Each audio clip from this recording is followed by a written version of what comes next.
সনদকে bypass করে তারা আসলে সরকার টিকিয়ে রাখতে পারবে, তারা আসলে ভুল মনে করছে।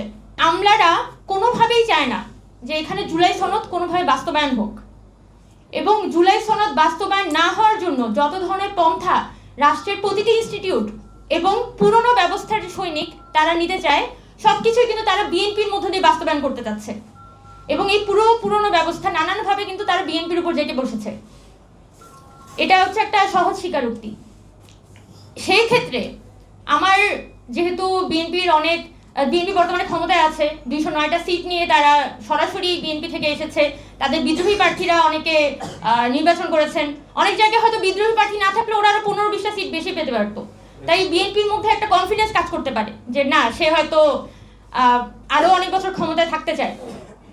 কিন্তু বিএনপি যেটা বুঝতে পারছে না, বা হয়তো বুঝতে পারছে, তারা এটা স্বীকার করতে যাচ্ছে না যে এটা 1990 সাল না, এটা 2008 সাল না, এটা 2024 সালের একটা অভ্যুত্থানের মধ্য দিয়ে তৈরি হওয়া একটা বাংলাদেশ।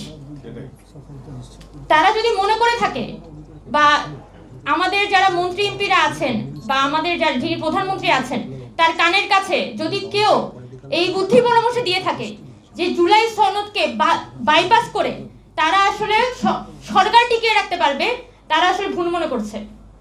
বাংলাদেশ একটা বড় ধরনের সাংবিধানিক সংকটের দিকে পা বাড়াবে, একই সাথে জুলাই সনদ যদি বাস্তবায়ন না হয় বাংলাদেশ একটা বড় ধরনের রাজনৈতিক সংকটে পড়তে যাচ্ছে।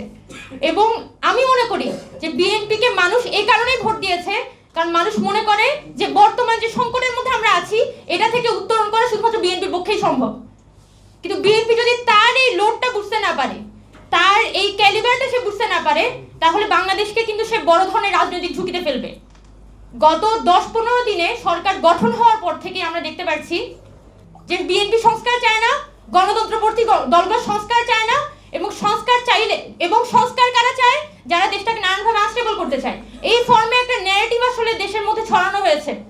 এখান থেকে মুক্তি পাওয়ার জন্য আমাদের এই জুলাই সনদ, আমাদের দেশের যে একটা কাঙ্ক্ষিত সংস্কার, আমাদের এই যে প্রত্যেকটা ইনস্টিটিউশনাল রিফরমেশন, সেই রিফরমেশনের পথেই আসলে বাংলাদেশকে হাঁটতে হবে।